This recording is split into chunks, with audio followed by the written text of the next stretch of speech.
Next இந்த some பாருங்க, 7:12 என்ற விகிதத்துடன் இந்த நம்பர் கூட எந்த எண்ணை கூட்டினால் 2:3 என மாறும். இப்போ இந்த நம்பர் கூட நம்ம இங்கே ஆப்ஷன்ல ஏதாச்சும் ஒரு நம்பரை இப்போ 1 ஆட் பண்ணுவோம், 2 ஆட் பண்ணுவோம், இந்த மாதிரி ஆட் பண்ணி போடும்போது எந்த நம்பரை ஆட் பண்ணும்போது 2:3 கிடைக்கும் அப்படின்னு கேட்குறாங்க.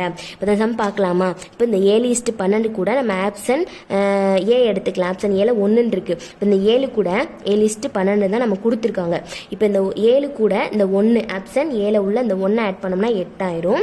மறுபடியும் இந்த 12 கூட இந்த 1 ஆட் பண்ணோம்னா 13 மாறிடும். இப்போ இதை ஷார்ட் பண்ண முடியுமா? கண்டிப்பாக ஷார்ட் பண்ண முடியாது. ஏன்னா 8ஆவது பட்டில் 13 வராது. அப்போ ஆப்ஷன் ஏ வந்து நமக்கான ஆன்சர் இல்லை. நெக்ஸ்ட் ஆப்ஷன் பி வந்து பார்க்கலாம். அதே 7:12 தான் என்ன பண்ண போகிறோம், 2 ஆட் பண்ண போகிறோம். இப்போ இந்த 7 கூட இந்த 2 ஆட் பண்ணோம் அப்படின்னா 9 மாறும். அடுத்து 12 கூட 2 ஆட் பண்ணோம் அப்படின்னா 14 மாறும். இப்போ இதை ஷார்ட் பண்ணலாமா? இதுவும் வந்து எந்த வாய்ப்பாட்டிலையுமே வந்து சேமாக வந்து அடிபடாது. அப்போ வந்து நெக்ஸ்ட் என்ன எடுத்துக்கலாம்னா ஆப்ஷன் சி எடுத்துக்கலாம். ஆப்ஷன் பியும் வந்து நமக்கான ஆன்சர் இல்லை. இப்போ ஆப்ஷன் சி எடுத்துக்கலாம். இந்த 7 கூட 3 ஆட் பண்ண போகிறோம். 7 கூட 3 ஆட் பண்ணோம் அப்படின்னா 10 வரும். நெக்ஸ்ட் இந்த 12 கூட இந்த 3 ஆட் பண்ணுவோம். 12 கூட 3 ஆட் பண்ணோம்னா 15 வரும். இப்போ இதை ஷார்ட் பண்ணலாமா? 5ஆவது வாய்ப்பாட்டை ஷார்ட் பண்ணலாமா?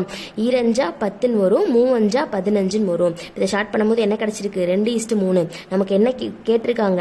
எந்த எண்ணெய் ஆட் பண்ணும்போது 2:3 கிடைச்சிருக்கான்? இந்த 3 ஆட் பண்ணியிருக்கோம். இந்த நம்பர் கூட இந்த 3 ஆட் பண்ணோம். அதை ஷார்ட் பண்ணி போடும்போது என்ன கிடைச்சிச்சு? 2:3 கிடைச்சிருச்சு.